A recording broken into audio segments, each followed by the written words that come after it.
Hello, welcome to Life, conversations about Ukraine, Russia, and everything in between. My name is Emily Kessler, and I'm excited that you're here listening today. Today I have a very interesting episode with the Iasinschi family. They are going to tell you about their perspective growing up in Romania and how they came to be here. Now, without further ado, welcome Mr. and Mrs. Iasinschi. Hello, thank you for being here today. Can you guys please introduce yourselves? Hi, nice to be here. I'm Ruxandra Iasinschi. I'm a US citizen coming from Eastern Europe, Romania. Moved here about 20 years ago. Hello, I'm Rafael, also from Romania, and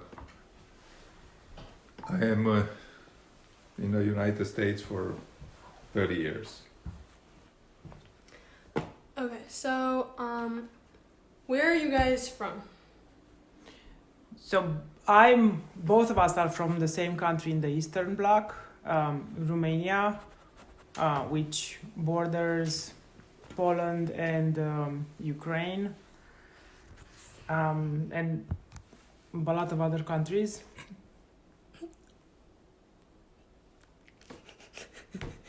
Why are you laughing? It makes me laugh. Okay, I'll cut it out. Okay, so what he's doing is I was trying to place it geographically, because if you say... Right, but you place it geographically, not a lot of other countries. Well, you know what countries is bordered by.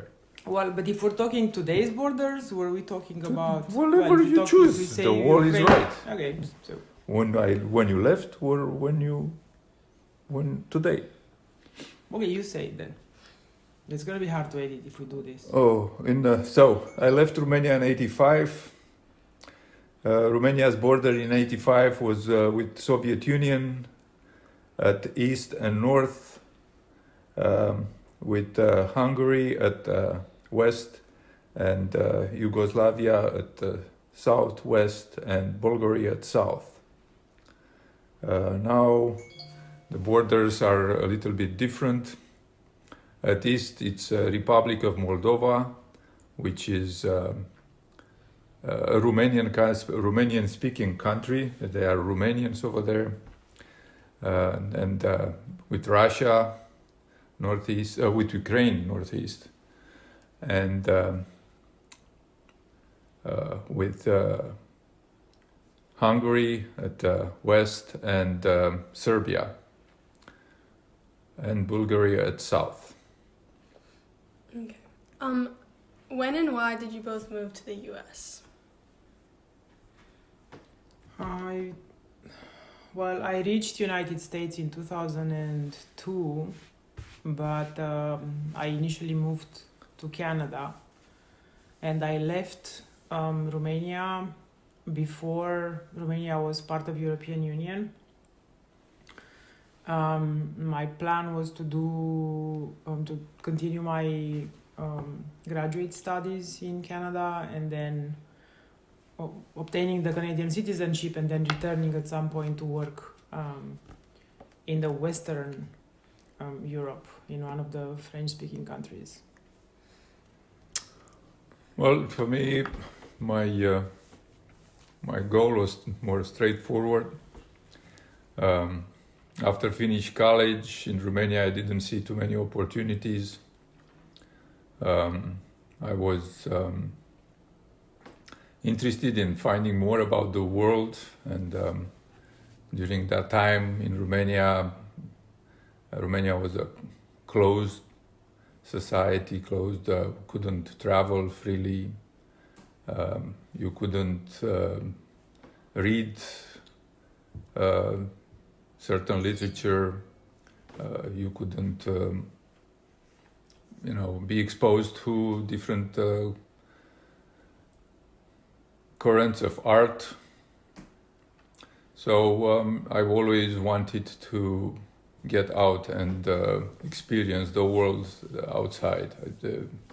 I was getting some information about the world outside through Radio Free Europe.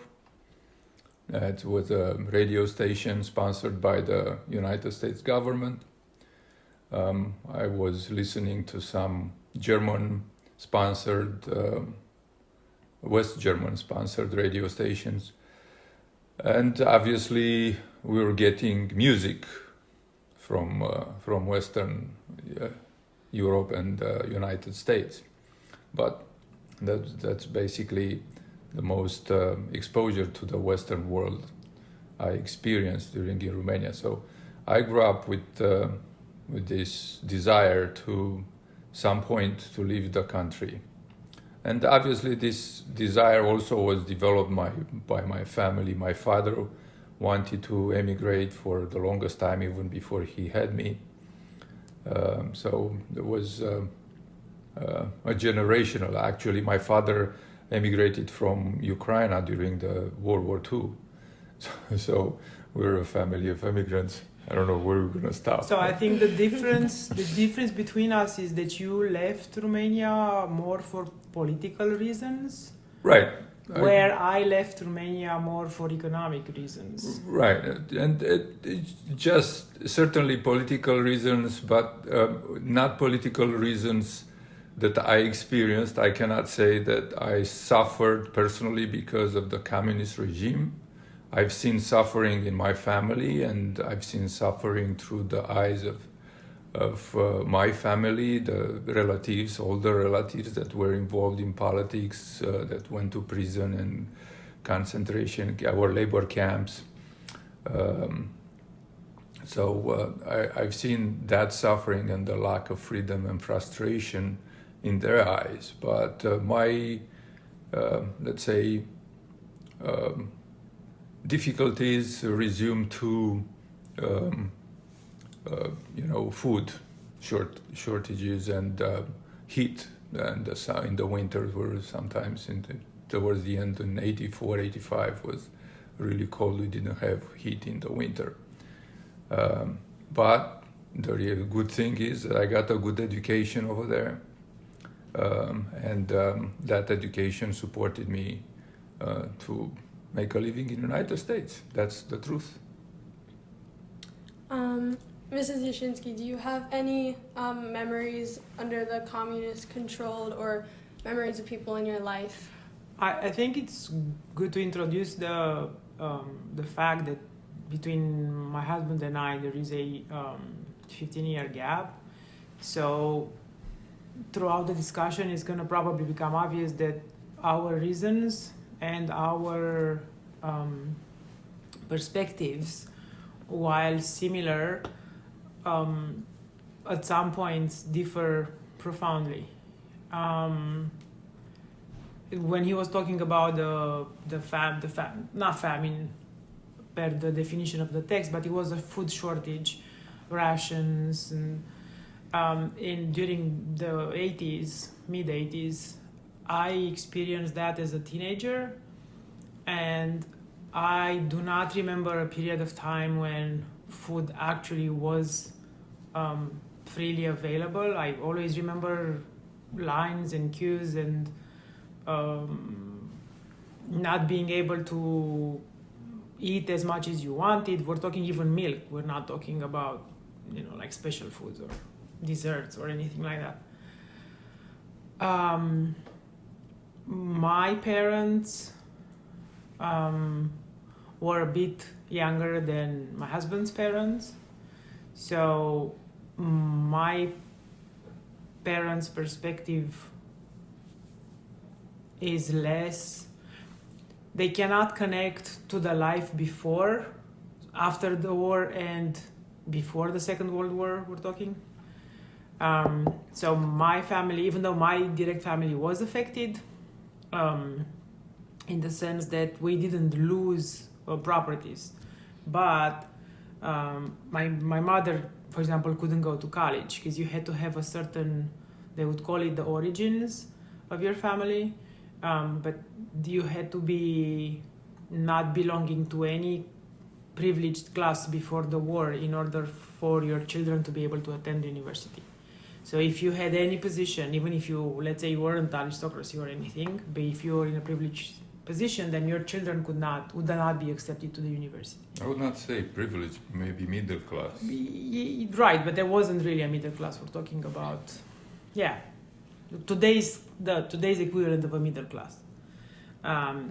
So the stories in my families were mostly frustration of opportunities.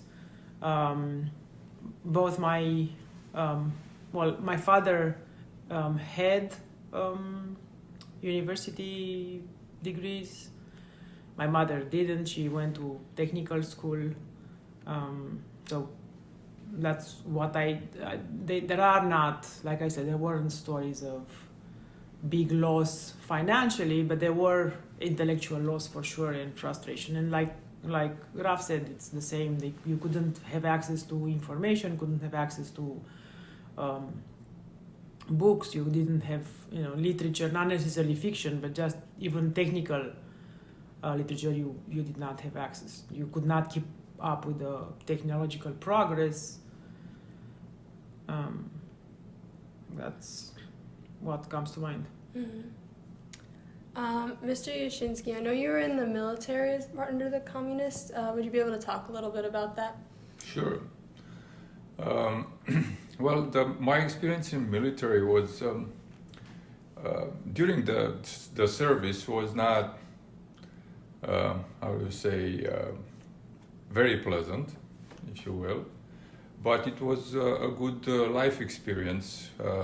It was a good teaching experience. Thankfully, we were not in any war, so I didn't experience war situations. We were part of the Warsaw Pact as part of the Soviet Union, behind the Iron Curtain, the communist bloc.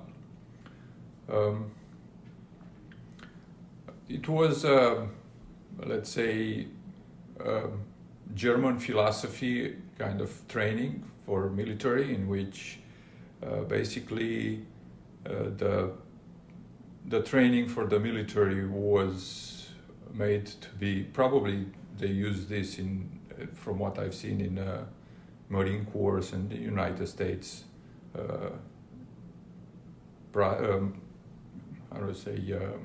training practice to train people to put them through more difficulties than they would experience in the war, basically.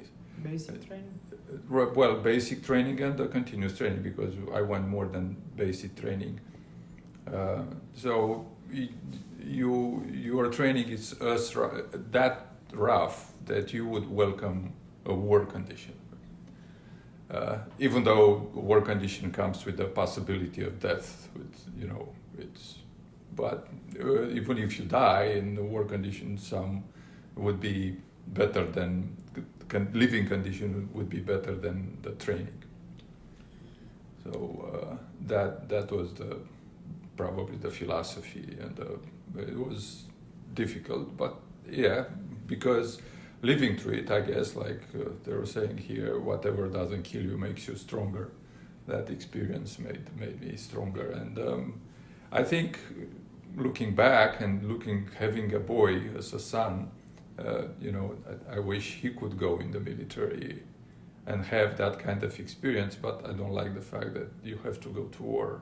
So you like the rigorosity, right? The discipline, rhythm, being with people, friends, making friendship and depending on others, and others depending on me, and all that teamwork and those connections are, an experience that, you don't have it in any other life condition. Well, maybe, these professions where it's very close to do something in a team, like team sports or, music bands, or, you fulfill that everybody in the team, even though there are 20 people, they are synchronized and doing like dancing, for example, something that you can relate in an ensemble, that everything works and you're part of something that's bigger than yourself. Yeah. So what do you guys remember about anti-government demonstrations in the revolution? First of all, history was not taught in school in a way that would reflect the the factual historical timeline. The information was altered or missing to fit the narrative, the propaganda. Like Raf was mentioning, the information would come, the outside information would come through broadcasts from sponsored radio station that were how do you say their centers, whatever, the headquarters were in Western Europe. So United States funds even today the Radio Free Europe and Voice of America, and so that's how you would, if you were interested, you could keep up with the international news, and also through them you would hear about the potential local there weren't protests, they were movements, let's say, but most of them very short-lived. There was one that I didn't, was in the 60s. All I know about it was obviously reading through it because I was born in the early 70s. Towards the end of the 80s, there were dissidents, which were public figure or more known. Some of them were Communist Party members, higher ranked. Others were professors that were voicing disagreements, and that was risky because you could the police forces, the special forces, could take you and imprison you, and you practically, like Russia today, is like you disappear and die, and they would send those. There was a Romanian diaspora that was functioning and very well organized in Western Europe that would help get those protest letters out of the country in order for them to be published in the Western Europe newspapers and news outlets. And the protest that ended up becoming the revolution in December of 1989 was started actually as was a big scale meeting planned in support of the president, of then president, and it was turned into a protest during his speech. So he was talking, voices started. Well, actually, I'm wrong, because there were protests a couple of days in different cities in Romania, and that's how you would know about them through the radio. And then they had this big meeting in the capital city where they were trying to have it as a support for the regime, and that turned against the leader and became violent, and it turned into a what followed, I don't know, about a week of revolution, if you want to call it, in which army first was against, then he was pro-population, and ended up with the regime changed. Mr. Iasinschi, do you have any different perspectives since you were Well, older? starting on information, so like you can make a parallel between the communist regime and the democratic regime that is here. The population there was controlled as the population here is controlled with lack of information and misinformation. At that time, when I was growing up in Romania, there was lack of information. So basically, all the information that you would get would be through, let's say, so-called black market. So Radio of Europe, or some people were somehow newspapers from the Western world would appear and you would kind of give them, I remember some magazines very much from France, or I don't remember seeing a Wall Street Journal, but there's a Figaro from Italy, and there were various magazines and publications from the Western world were making their way into the kind of the black market, and but that's how the population was controlled. And obviously, to what degree we hear about, I didn't participate in any movement against, I was too young, and in college I tried. That was one of the reasons for which I also decided to emigrate, was all the youth, my colleagues in college were interested just in studying and partying. They were not interested in politics, even though the Communist Party was recruiting the best students to be introduced in the Communist Party. But to me, I wanted to, I saw the youth of the strength of the country, and that the youth could make a difference, but none of them were interested. So that was very disappointing to me, that kind of, lack of interest in the future of the country and how we lived our lives. But there were some movement. There were some I heard through the, let's say, black market of the information, through grapevine, if you want. About manifestations against the government, or these young students who started to write letters and post them on walls, on the building walls outside in the streets. So kind of like a manifest during the guerrilla war against the Nazis in the cities, and he typed those manifests and posted them where they were, against the government and against the practices. Because the reality is that the shortage of food that we just described, and the lack of information and the lack of opportunities, mostly for intellectuals, were political driven. It's not that Romania didn't have enough food. Romania gave NATO the food, and NATO was giving back to Romania the food that they stored for 4, 5, 6 years when they were, and that was the food that Romanians were eating. So they were exporting the food instead of feeding their own populations.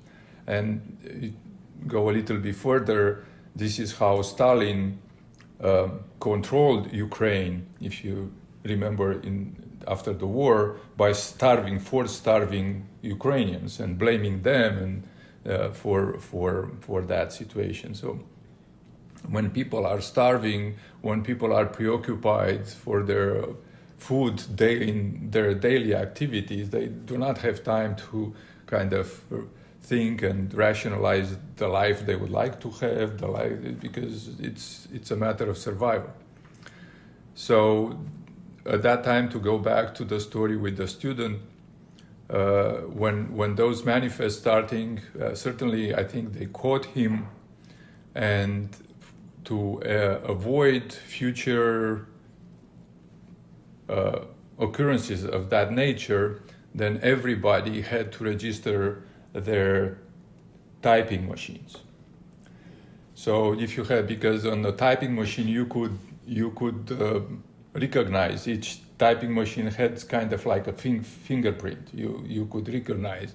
So this way, if a manifest was written, then you could see. There were now copiers were not that available, so the only thing to kind of write in quantity things were the typing machine, personal resource. That there was some big movements among miners that I've heard of, and I've seen after that the conditions of their living and why they started that was a minor. Uprising. Well, was not necessarily an uprising. Was a strike. So it was a general strike organized. Obviously, the union was controlled by the communists, so there was not the union who declared the strike. It was the leaders of the engineers and the managers that work with the miners and organize the miners to create a demand list, and they organized the strike. But after the communist regime gave in to some demands, and after that all the strike leaders and their families disappeared. Basically. So that was in the 70s. Right.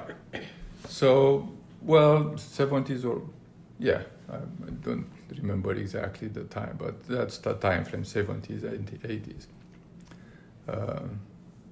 So those, we knew, for example, about the Russians. I remember being a young kid when the Russians went in Czechoslovakia, when the Czechs, the Czech Spring, how they were describing that was on official radio stations there. But at that time, there was a different communist leader and there was a period of time when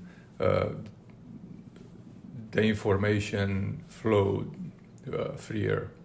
So, but I remember listening on the radio describing how the Russian tanks were getting into Czechoslovakia to suppress.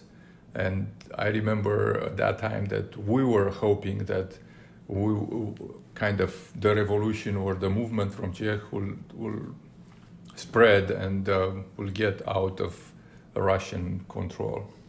But that unfortunately didn't happen. And during the regime change in '89, you were left already, right? Well, yeah, I was in United States in '89. I learned about that just through the radio, and later on, through I went there after the revolution. Actually, it was the first time that I went to Romania.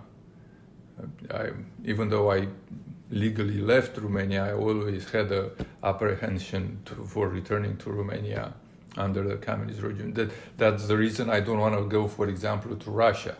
Even though Russia, I'm familiar with a lot of Russians and the beauty of Russia and the beauty of Russian culture and literature and the beauty of people, but because of their political system, I don't feel like going to Russia.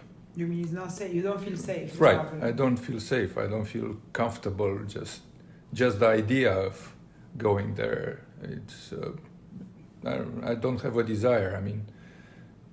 To go see, despite the fact that there are beautiful and interesting things to experience over there. All the Russian people that I've met are nice people and beautiful and very emotionally inclined.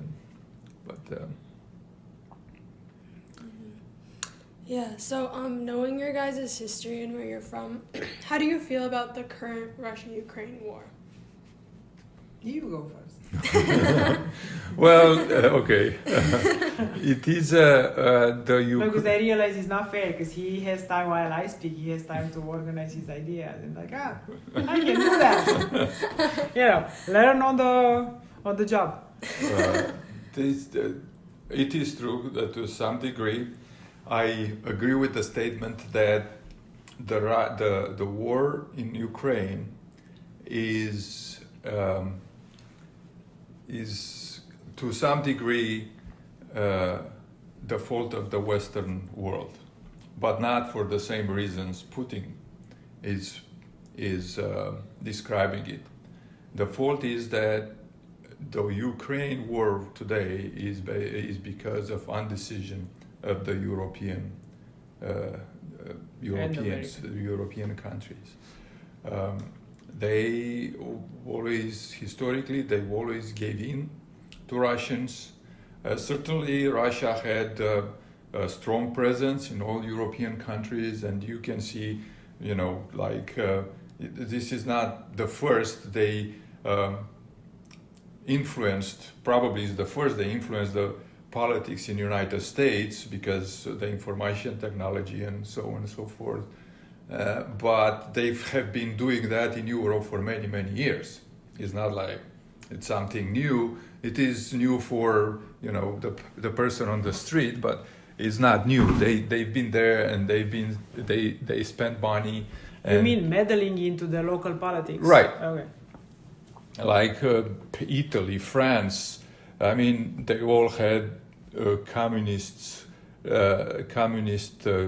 parties. It was clear that they were financed and ideologically supported by Russians.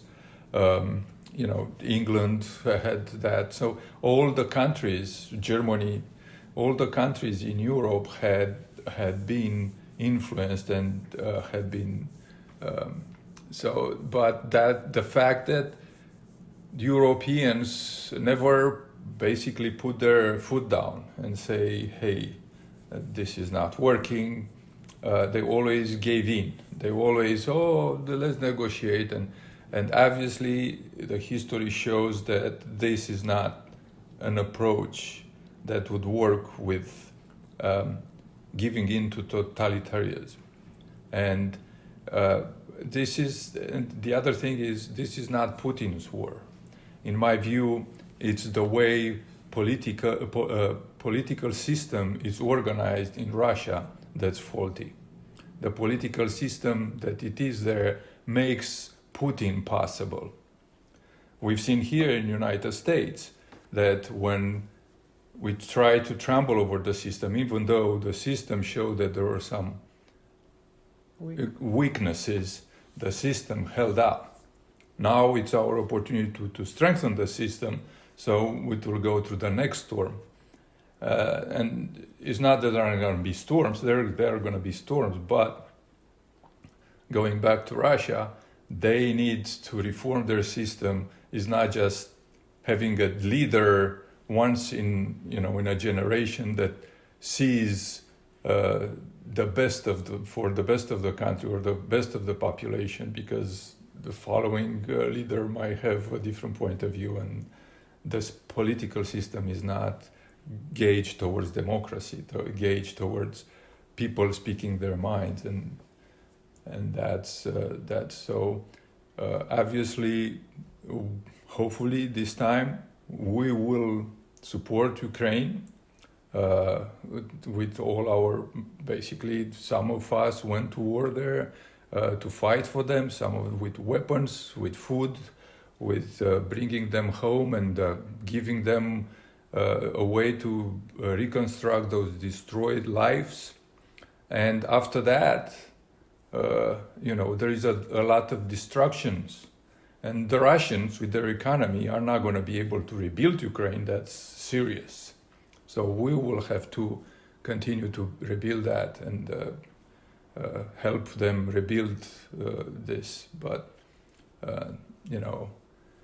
the excuse or the reasoning behind is not like Modi, the Prime Minister of India, said, we passed the times where we solved problems with war. Nobody threatened Russia in any way, shape, or form. I understand there are some geographical implications with Ukraine regarding the security, that you might think of the security of Russia, that Ukraine is a strategic position for Russia. But in this time of age where we negotiate, where we talk, we try to communicate and cooperate economically and present opportunities for all our people to have a chance to live their lives the way they understand. I don't think war is the solution, and we should stand firm against that approach, because obviously that there and will always be part of our society's tendencies to solve problems by using force? From my perspective, I have a split view because being a dual citizen with strong ties to both places, there is a perspective from looking at the conflict from United States, and there is a different perspective, similar but different, as a Romanian citizen. As an American, it's a little bit easier and trickier because you wouldn't see as a direct threat. Well, obviously we're talking nuclear escalation right now, but that's not to be dismissed, but it's not to be taken literally either. So you have the comfort of the distance that you think, okay, it's not going to happen here.